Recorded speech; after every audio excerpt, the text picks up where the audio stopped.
Hi, everybody. Everybody listening to the replay. I haven't been on for so long that I have to remind myself how to work the controls here, and I think I will just wait just a minute to give people a chance. Oops. Beep. Hang on.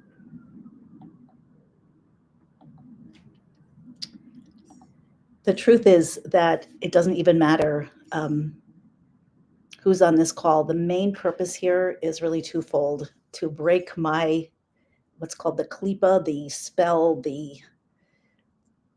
negative forces that seem to have been trying to stop me from speaking for a long time. So I'm here doing that, and grateful to be doing that. And also, because I would like to open this as a topic. It's obvious that we're in really strange times and prophetic times. If you know any of the prophecies, you know that it's prophetic times. And I'm seeing and feeling that there is really a need to have much more open discussion about the times, about what they mean, about what the Torah says, what the Bible says, what our role is, how we discern, all these kinds of things. So I want to just give a little bit of a background on how I got involved. Like, why would I talk about this? First of all, if you don't know, probably everybody here does know, but if you don't know what Moshiach is the word in Hebrew for Redeemer. It means the anointed one. It means Messiah. And that is a concept that came from the Torah.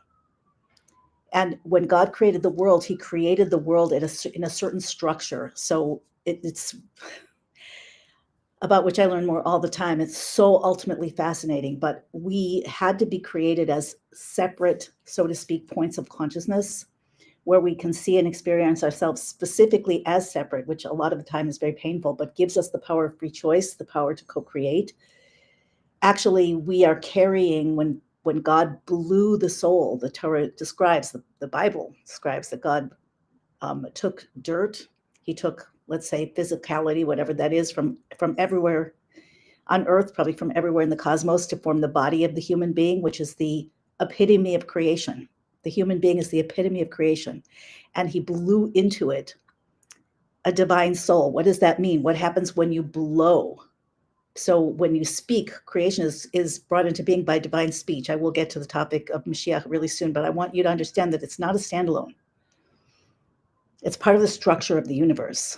So you know, like a jigsaw puzzle, a really, really big jigsaw puzzle. If you don't know the picture, if you don't know what the picture is, like what you're trying to put together, you're not going to have an easy time putting it together.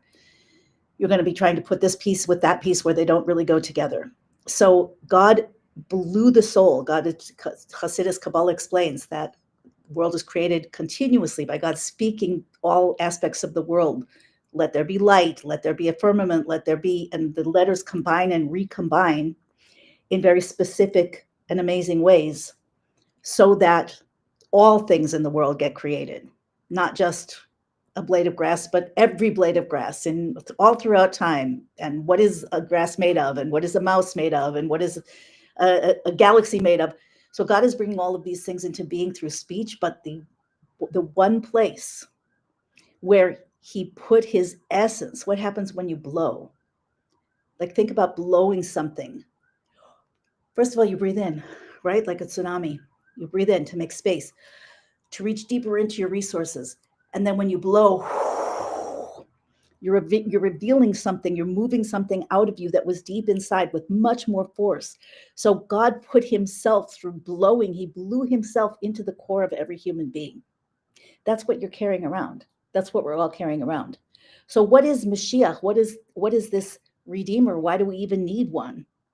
Especially because the Torah tells us that the prophets tell us that when the redemption is complete, which is the process that we're reaching the climax of right now, when it's complete, no person will need to learn from another person. There will be no death. There will be no sickness. There will be no suffering. Nothing will be covering up our deep and powerful consciousness, divine consciousness. And we'll have infinite time to learn ourselves, God, to explore. You know, when you fall in love or you meet, a new best friend, and you're so excited because, like, you're clicking and they're kind of how I felt when I met Ani. And she's not the only one, but that's the one that comes to mind. All of a sudden there's like, wow, oh yeah, that's the way you put it, and that's the way I see it. And it expands. Imagine doing that forever with yourself, with everyone else, and with the creator of everything forever, with all powers released. So that's what we're promised, to the epitome of the potential, the fulfilled potential of what it means to be a human being. Hi, Orly. Hi, Idan. Hi, Jennifer. I'm going to take your questions, so please post them, okay? Before I go on, I just want to say I reached out to Rabbi Ruben Wolf. I want to, well, I'll talk about that in a minute. First, I just want to put this out about the structure. This is completely impromptu, so forgive me if it's not, masudar, if it's not orderly. And also, I don't have so much time, and neither do you probably, because it's Friday afternoon. So, almost Shabbat. So we are carrying around this godliness. When it says that God created humans in his image, it means God put himself into the human being. The souls, really, if you put all the souls together, our source is the Shekhinah, the female presence of God, the female aspect of God. So much to say about that, not for now. But why do we need a person then? Really, why would we need a person who would play the role of a king, of a teacher, of a redeemer? And that is a parallel to the body. The body, hi Vanessa, you're so welcome. The body is made up of organs, and the organs are made up of cells. And then there's structures and systems between the organs that keep them working together. And then the cells, and then the blood, and then the cells divide, and then cells die, and new cells come in. So the body keeps refreshing itself. So that's how the universe is structured. What keeps the body going? What's a healthy body? So they're command and control centers in the body itself. Absolutely not. Are we worshiping parts of our bodies? I hope not. I mean, maybe, we're not meant to be worshiping any part of our body, but every part of our body, from the cell of a fingernail to the whole of the brain, to the flow of the blood. Health generates health. Ill health generates ill health. Everything is essential. And what connects all of these parts of us and makes them work? They're the command and the control centers. So there are three of them. One is the brain, one is the heart, and one is the liver. The Redeemer is like the brain, also like the heart. To be honest, it's probably all parts of these. Actually, brain is moach in Hebrew, heart is ruach, and liver is kaved, and the first letters of those three words spells melech, which is king. So these are coordinators that coordinate the body at different levels. Again, a discussion for another time. But let's just talk about the brain. The brain, actually, I am quoting the Lubavitcher Rebbe constantly, and I will explain more about that and a little bit about my own bio very soon. Rebbe stands for Rosh B'nai Israel, the head of the children of Israel, the souls of Israel. Without the brain, and the brain, is reflected in every cell, and every cell is reflected in the brain. So it's a symbiotic relationship, which the concept in Torah of a king, of a melech, is not a ruler or a dictator. It's a symbiotic relationship with the people. It says, Ein melech b'lo am. There's no king without a people. There's no people without a king, just like God. God is the ultimate king. So when God blew his soul into us, into a state of incredible quantum level. We talk about a quantum leap. It's a leap, but it's a leap down. It's an incalculable leap into slavery, into compression, into darkness. God took his own Shekhinah, blew it into every person. And then he put a snake in the garden. He put us in the garden, put a snake in the garden. He knew that that Adam and Eve would choose to eat from the tree of knowledge. That was part of the plan. Although it's counted as a big error, but it was choice, And what that allowed for was for us to internalize even more darkness and separation, much more. Why? So that is the sound going in and out? It could be my headphones. Let's see if it's better without it. Is this better? You guys hear me? Can I hear from somebody? Orly, Vanessa? Can you hear me better? I don't see any answer. I need to know if you guys hear me before I go on. Nobody's answering me. Can somebody tell me if you hear me or not?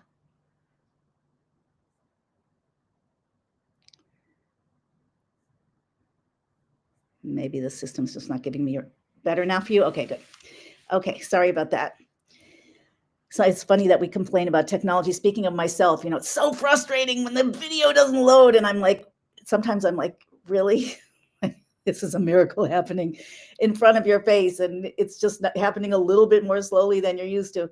Anyway, but that's the nature of the beast, because where God continuously expands and we continuously expand, and everything's meant to upgrade and perfect itself. Anyway, the bottom line here is the brain is the command and control center that coordinates and unifies every aspect of the body. Without the brain, without a conscious brain or a super conscious brain or a subconscious brain, think about it. When your subconscious is misprogrammed, programmed in a faulty way, which all of ours are.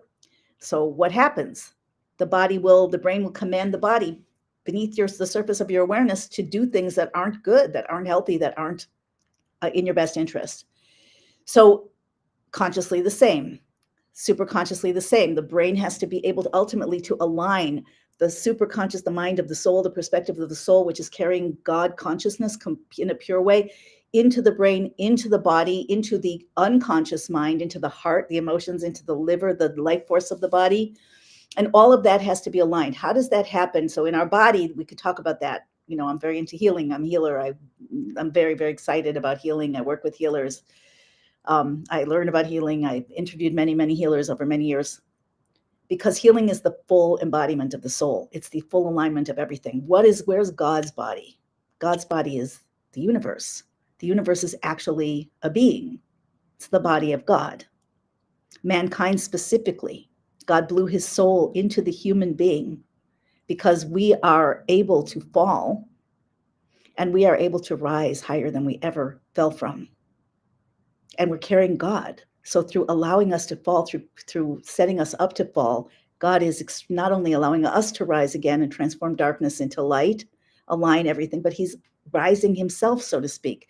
Again, these are such deep concepts that require, lots and lots of talking. But I just want to give you the overview. We need a brain so that we, as cells of the body, as we perfect ourselves, as we hone our intuition, as we align ourselves as individuals, what's going to reconnect us when our core experience is separate? We each had to be separate centers of consciousness so that we could have free choice.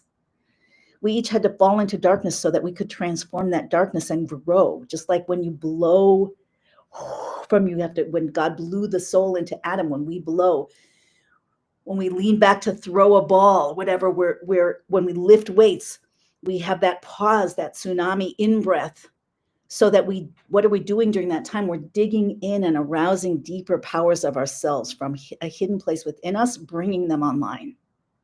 So that's the purpose of the snake. That's the purpose of all of this. But every cell does carry the brain inside of it, but it is not the brain. The brain is the command center, the king, the coordinator over all of the cells, all of the organs, all of the systems. That is the function of Moshiach. Moshiach literally, and there is a Moshiach in every generation. This is very, very, very clear and explicit in Hasidus. And again, from the time of the Baal Shem Tov in the mid 1700s was the first holy sage, the leader of his generation, the brain of his generation, the Rebbe of his generation, whose function it is to connect to the higher consciousness, in this case, God's will and plan, and light and energy and transmission, and bring it down through him prophetically and intelligently and emotionally in all ways, and transmit it to all of the cells, to all of us. And that happens in subconscious ways, in superconscious ways, and in conscious ways. The conscious is the key in many ways, because when we learn the mystical Torah, like we're talking about it now, when we learn Hasidus, Kabbalah is the fourth level of the Torah. This is going to be, we're just going to start the tip of the iceberg right now. I'm mainly inaugurating what I intend to be a series of discussions on this, and with your questions and your input, and with guest speakers. If we want them, we will have Rabbi Wolf, and we'll see where we want to go next, even as a community. So if you have input, if you're not on my Telegram, get on my Telegram. If you have input, give it to me. I see I've been lying down on my job, So anyway, so we have to understand what the superstructure is. We have to consciously connect to the leader of the generation. Why? Because that is the collective soul of the generation. In every generation, starting with Adam, he was the only one, but he's the collective soul. His soul was the one that God blew into him. That's the soul that gets passed down in its entirety to a leader in every generation. And through that collective soul, each of our pieces of the cells of the body, the souls that we are, we get our energy and we give back energy. It's a two-way street. We are not passive recipients. There's no king without a people, but we are a superstructure. And the more we understand what we are in essence, what the picture on the puzzle box is, the more we will be able to align ourselves with that in super powerful ways. No, Rabbi Wolf already said yes. We're just going to, on Sunday, where he's going to tell me what day. So look forward to that, and please spread the word. We'll see after that. I hope I'm going to try to get Rabbi Wolf on for a longer. I told him I want to have, a real like Farbrengen, really like get the opportunity to discuss with whoever is on. It's so important.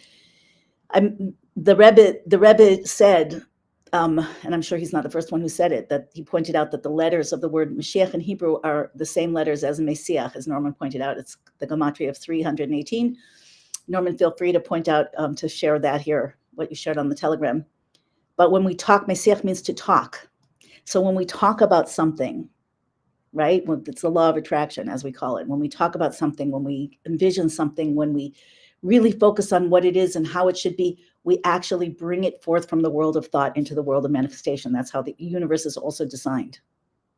So talking about Mashiach, it's really, really important. Now, it's also why everything's happening that is happening in our world. There are many, many, many things. There are many aspects of this that are disrupting our previous way of thinking and making us question things. Even the idea that there are saviors in the world. I'm talking about, white hats or whatever, that there are people that have come, whether they've, I don't know what everybody's belief system is. I'm not even sure what mine is on this, but that might have come, might have had access to, to past or future information. There's some call themselves time travelers. Is time travel real? I think probably yes. Do I know anything about it? No, but it's not relevant. The reality is that we are outside of space and time. We're just in an incubator inside of it. So every savior, even a good thought that comes from you that influences the rest of you, that's a savior, right? For between you and you. It's a fractal. It's a manifestation of the ultimate concept that there's a higher, more empowered reality that certain souls are connected to, and then certain political figures might manifest, and certain energies are connected to and will come from those. The bottom line, though, is that in the symbiotic relationship, the point of any savior figure is to activate us. Actually, this, as I touched on already, there's a central soul, one soul in every generation, starting with Adam, then Abraham and Isaac and Jacob and Moses and so forth. Moses is the archetype. It says that from Moses on, Moses and Mashiach have the same soul, and as does somebody in every generation. That soul gets passed down, elaborated, expanded. Why? And then that soul in its body gives instructions, and behind the scenes and in front of the scenes for everyone in the generation, empowers them, transmits energy and potential to them, also verbally, also consciously, but not only, to do their part in this relay race between creation and redemption. We're really close to the end. So our generation, why, if there's a Moses Mashiach soul in every generation, why isn't every generation the time of redemption? Because it's a process. It's an evolutionary process. And it depends on us. Those souls are already ready. They see creation from top down, even though they're in bodies, so they experience it physically like we do, but they're not limited to that. They're in all dimensions and all levels. A consciousness we cannot even understand yet. But they are here specifically in the body and in the personality and with the mission, and receiving their transmissions in a way and weighing them to activate their generation. So in our generation, it's the Rebbe, the Lubavitcher Rebbe, who is the one who spoke volumes and literally dozens and dozens and dozens and dozens of volumes of information.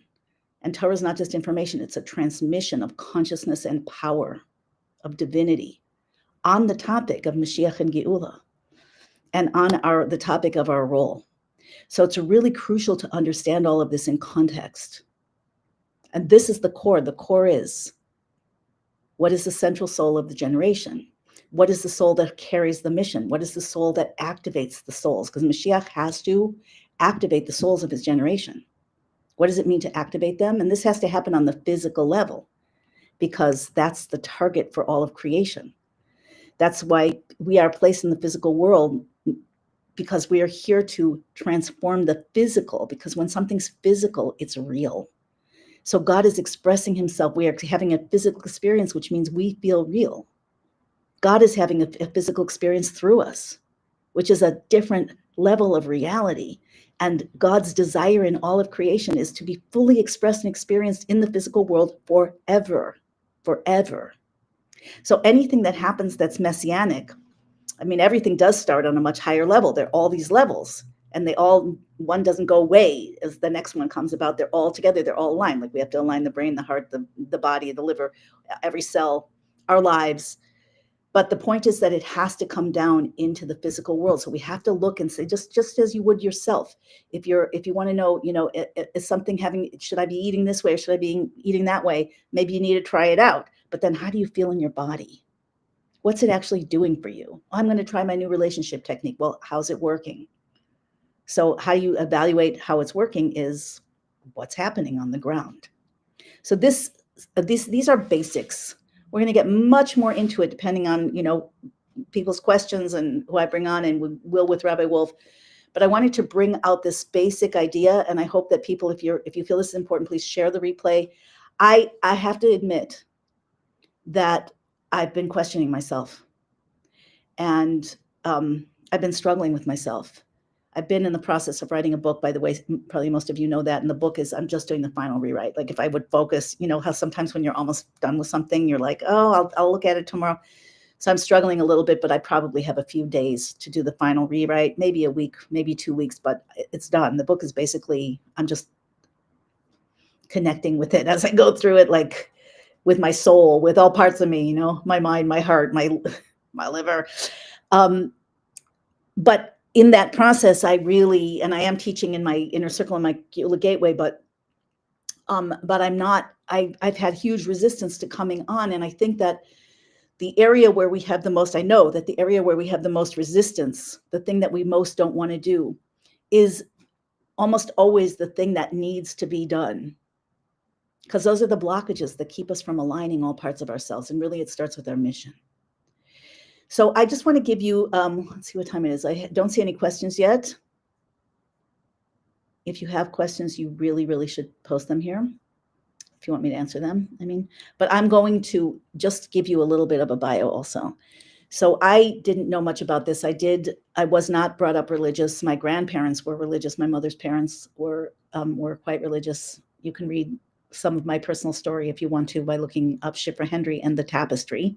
If you haven't read it, it's worth reading. It's a keynote. It's told as a keynote speech by people around the world. Notably, Y.Y. Jacobson told me once that if he had $1 for every time he's told my story, he'd be a rich man.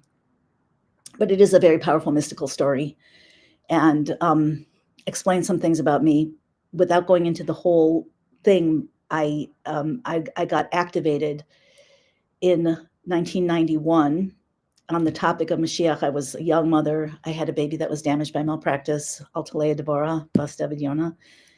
Anyway, and the Rebbe, just at that time, the Rebbe said to his followers all over the world that he has done everything he can to bring Mashiach here. And now this is the time, and he's giving it over to us. And now we have to do everything that we can in a manner of what's called Oros of Tohu, in Kelim of Tikkun, of the lights of Tohu, of infinite lights of God, not in vessels, beyond logic, but brought into the world of logic. Everything has to come into this orderly system, like your body. If somebody gets a spiritual experience, you probably all know this, that's too intense, their soul could leave their body. They could get sick, right? God forbid. So likewise, we have to, when the Torah was given, with the first several words, the souls flew out of the bodies until the people said to Moses, please, you go talk to God and then come back and tell us what he said, because it was too intense. What we're doing since then is raising our capacity to hold the intensity of the light of our soul down to the core of divine breath. And we do that through all kinds of means, but that's where we're going, and that's where we're going fast. That's where we're going. That's the essence of redemption from our perspective. So I got activated. I looked around to see what all the big, smart, holy people were doing, because I certainly wasn't one of those, and they didn't seem to be doing much. And I couldn't believe it. The Rebbe said, because I had this baby, and I'm like, the first thing I heard when somebody told me what the Rebbe had said, because I wasn't there in person, because I was walking to the botanical gardens. When somebody told me, I'm like, it galvanized me. It was like an electric shock. Like, wait. If the Rebbe is saying we could make Mashiach come, that we could do it, that it's up to us, that means it's real. That means it can happen. That means, so what are people going to do? Like, wow, that means there's not going to be any death. There's not going to be any sickness. And somehow the soul of Alti, my baby, and the Rebbe, and my story, and Shifra Hendy, the tapestry, you should really read it. And that event aligned together by divine design. God directs the footsteps of every soul, every footstep, every moment. Not just from outside, we're carrying God inside. So I became obsessed, and without going into the whole story, which is worth hearing, I became obsessed, and I almost didn't sleep. I had my kids were my kids were basically 4, 3, and like less than 1, with the baby in the hospital for 3 months, and then 24/7 nursing care for another 3 months, and then the nurse let her die on her watch. Regardless, her soul came down to activate. All souls are pure and present and will come back into bodies. The point is, I just want to let you know, because I feel like this is a restart. I want to let you know that how I got involved. I lived and breathed this for many years. I still do, but in a different way. When the Rebbe was removed from our midst on a physical level, his influence continued to grow stronger and stronger. And you can even see that in the Chabad Lubavitch movement. They take a picture every year in January, actually. In Kislev, they have a convention, and you see that it's growing by thousands and thousands of Chabad emissaries around the world. So that continues to grow. People learn the Rebbe's Chassidus, the Rebbe's teachings, and internalize them in deeper ways. But we have yet to do what the Rebbe said about Mashiach in big and open ways. And I don't blame us for it, because there's been a lot of trauma. But I think that it's time. So the way that I'm opening this is just conversation. Just the more we talk about Mashiach, the more we ask questions, the more we learn what the Torah has to say about it.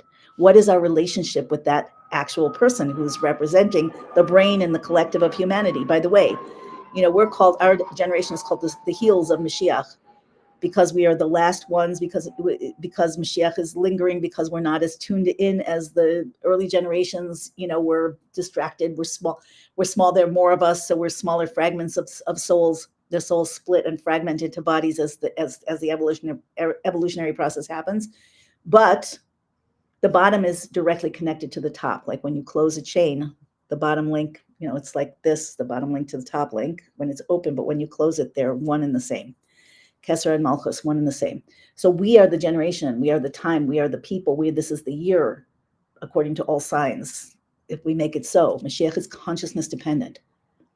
So the world is poised for a rebirth. The world is poised to go into a state of heaven on earth, where all of our soul powers are released, where there's no more suffering, where our bodies are upgraded.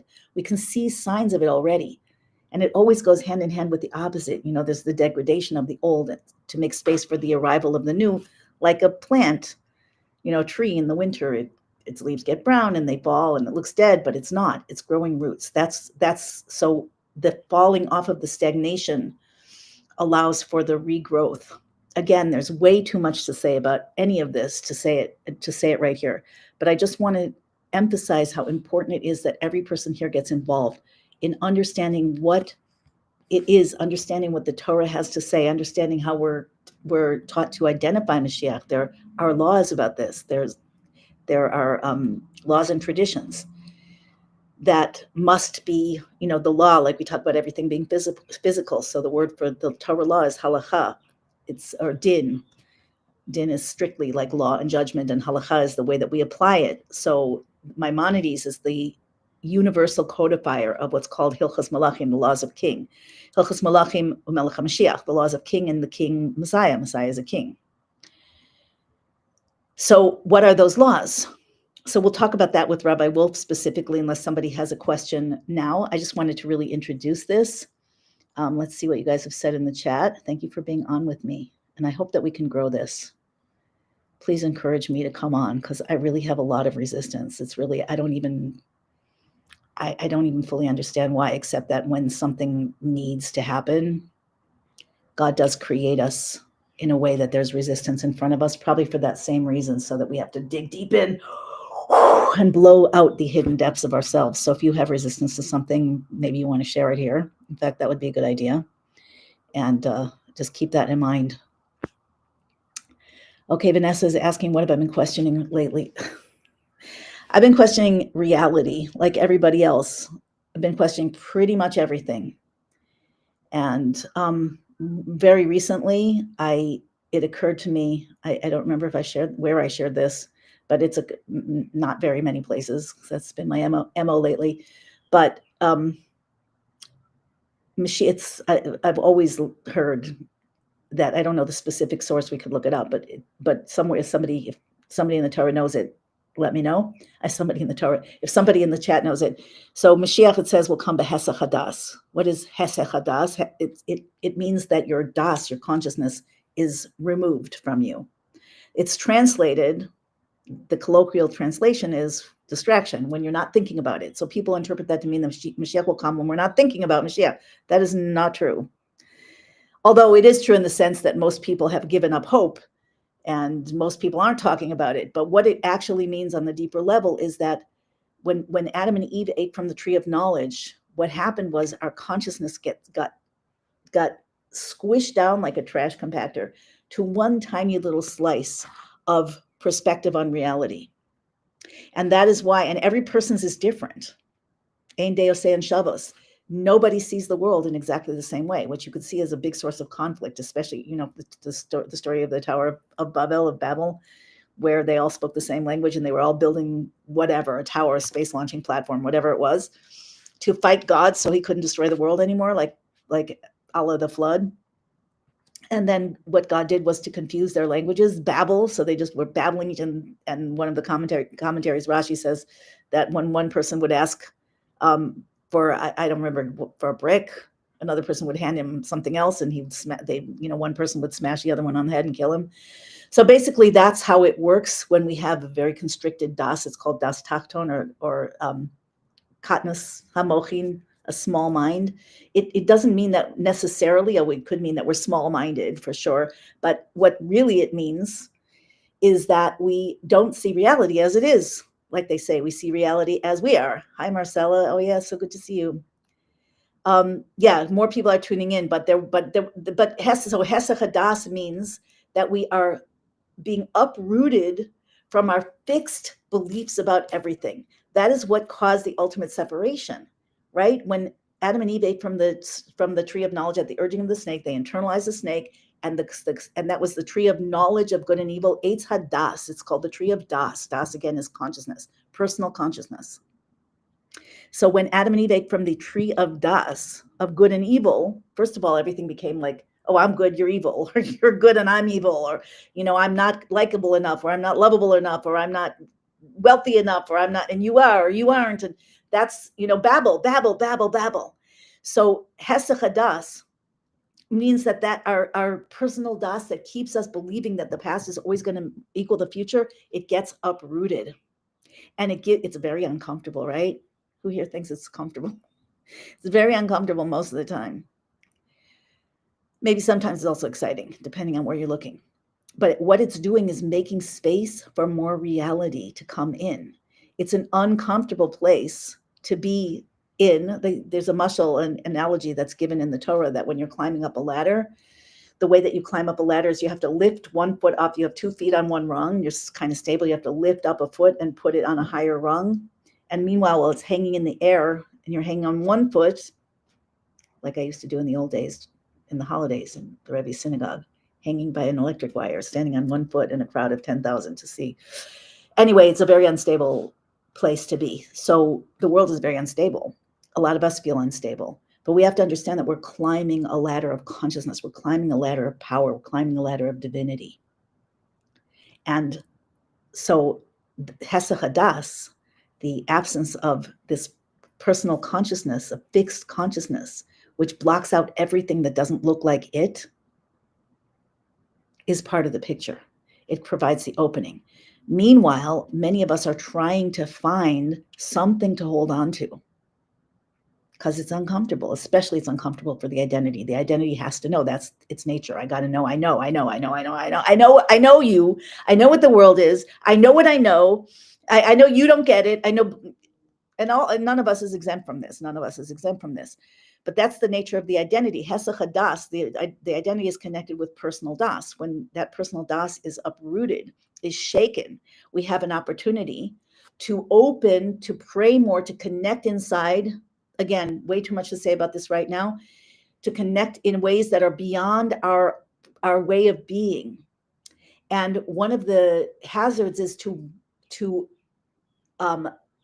resist the movement and the uprooting of the das, and just to stick ourselves with all we can to some new das, some, and again, I don't even want to say guilty. That's how we're designed, but that's only how our identity is designed. There's something bigger than our identity. Our identity, for those of you into Chassidus and Kabbalah, our identity would be like Bina, and our not knowing. Our knowing is like Bina. Our das our Bina generates our das, and our das generates our Bina. But our not knowing, our willingness to not know, our ability to hold space for something higher that we don't understand, that's called bittul, that's called chachma. And that's when new wisdom comes in. So I think that's all I want to say right now. Let me just see if you guys have any questions for me or things you want to share. Let's spend another minute or two doing that.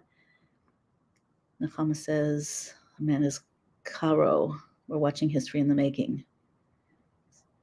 Yeah, the world is, there's no question that there's a massive awakening in the world. And as there's a massive awakening, here's how I experienced this myself. Like when I was activated back in the day in 1991, 1992, there were a lot of other people who were also. And we had a lot of trauma, because I can tell you for myself, I was, it's going to be today. It's going to be today. It's going to be, I was waiting for reality to change on the spot. And I was living and breathing it and doing everything I could, listening to the Rebbe, trying to do what the Rebbe said to make that switch. And then I was never prepared for a marathon. And then things just kept getting, now I understand things in a different way. Could it have happened? I mean, theoretically, yes, but actually, after the fact, this is how it's meant to be. We're meant to be activated. We are going into eternity. And to do that, and we're being given the gift of divinity and everything that goes with that. Just think about this for a second. If the purpose of creation is for God to be fully experienced and expressed in this world through us, that means that we have to actually be able to experience the godliness and the godly powers within us. So we have to be upgraded enough. Hesach das, we can't have that personal snake das anymore. We can't be given divine superpowers if we don't have divine consciousness. But really.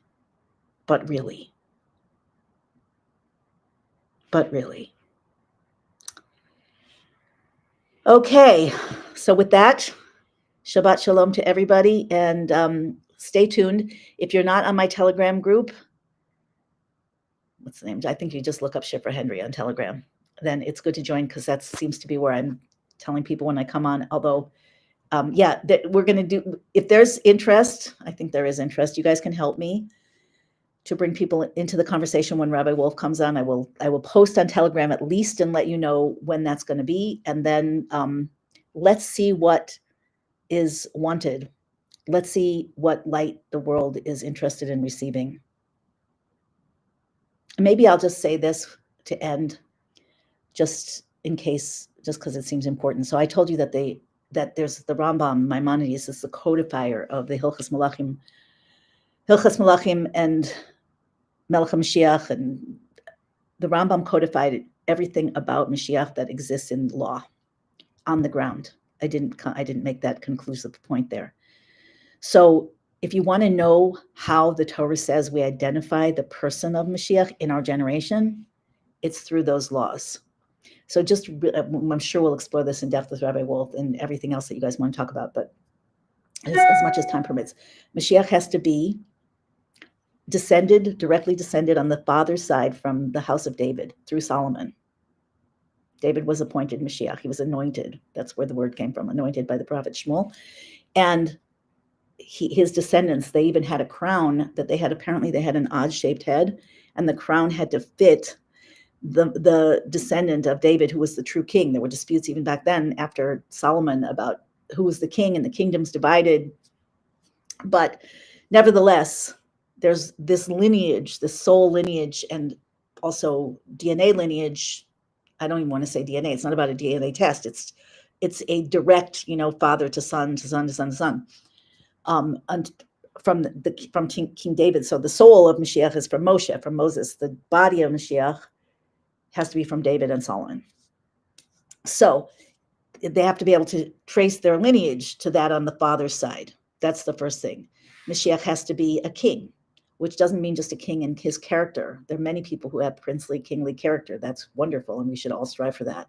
We all can have that because we're all carrying God and created in the divine image. That's our work. But Mashiach is a king that has to be acknowledged as a king on some level before he's anointed. What is a king? A king is somebody who has a very, very large following, whose people have chosen him as their king. A king is the symbiotic relationship between the king and the people. No king without a people. No people without a king.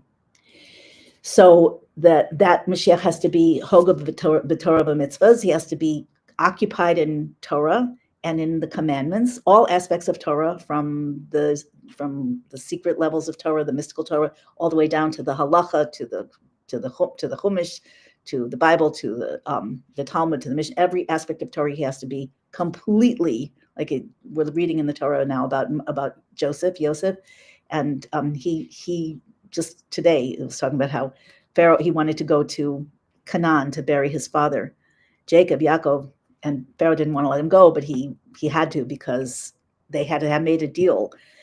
Pharaoh spoke 70 languages. It was one of the requirements of being the Pharaoh. And Joseph spoke 70 languages plus Hebrew, and Pharaoh knew it, but Joseph agreed to keep it a secret, so Pharaoh had to let him go. So basically, Mashiach has to know everything that any of the souls, the kingly souls, and the Redeemer souls, the Moses, the David, the Solomon souls, he has to know everything that everybody knew and more, because he's the brain of the entire universe, of all humans. We are all part of him. And it's not a separate person. It's us. It's us. This is very mystical and very practical. And then he has to be fighting the wars of the Torah. What are the wars of the Torah? The war for the integrity and wholeness of the land of Israel, the people of Israel, and the Torah of Israel. And the Rebbe specifically says those can be fought in a peaceful way. But he's a leader. He has to stand up and support those things. And he has to compel, and also can be in a peaceful way, every person to come back to Torah, which I mentioned earlier. There are thousands and growing thousands of emissaries of the Rebbe bringing people of all backgrounds back into Torah, because Torah is for every human being. So if he's fighting the wars of God, if he meets all these qualifications and he's fighting the wars of God, and he's bringing people back to Torah, and he's occupied in Torah and mitzvahs, and he can trace his lineage, then he's presumed to be Mashiach. But he's not for sure Mashiach until he rebuilds the Beis HaMikdash, the temple, in its spot in Jerusalem. And it is physical. Sorry, guys, if you don't think it is. And you got to learn. It's nobody's fault. When the Rebbe first announced that it's up to us to bring Mashiach, I'm not going to tell you who, but I was in a class with one of the most prominent, respected Lubavitch teachers in the world. And we asked him, when Mashiach comes, is there going to be any sickness? And he said, I don't know. So, everybody had to hustle and learn what the Torah has to say. If you don't know, you don't know. So we're going to learn. This has to happen because our relationship with this soul has cosmic impact. We need to follow the guidance of this soul, like the body has to follow the guidance of the brain.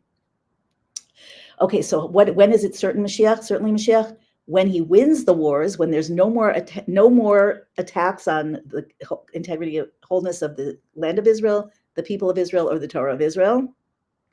When he builds the temple in its place, and when he gathers all of the Jewish people to the land of Israel, then he's definitely irrevocably down here in the 3D world, Mashiach. So just want to leave you with that. Food for thought. And if it's some other way, it doesn't fit. Anybody can believe anything they want, and everybody does. But if you want to know what the Torah has to say, this is what the Torah has to say, and a lot more. And we will explore it. And think about your questions. You can post them on my Telegram chat. Just like I haven't been active here, I haven't been very active there. But Moshiach, we got to talk about it. This is not only our life and our world. This is our time, and this is our mission, and we just have to step up and do it together. All cells in the same body, one brain, one heart, one liver, one universe that is a being, not a thing, and we are the body of God, together with everything else. Okay, and I don't mean that in any weird way. Everything is the body of God. Everything physical, the physical universe, and the spiritual universe, God's body, because there's nothing but God. So anywhere you can see God and God expresses himself and he moves through that thing, it's God's body. It's pretty simple. And there are three players here. There's God, and there's the soul, you, and then there's the world. And we connect and relate, and we build our relationship through what happens in the world. It's all one thing. It's all one thing. And if you learn and you look, you can see the oneness.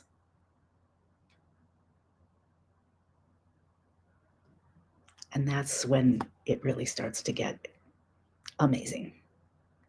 And just as a starting point. Okay, guys, share this video with your friends, and Shabbat Shalom. I'll see you next week sometime. Post your comments, feedback, and questions on Telegram. Schiffer Henry. Take care.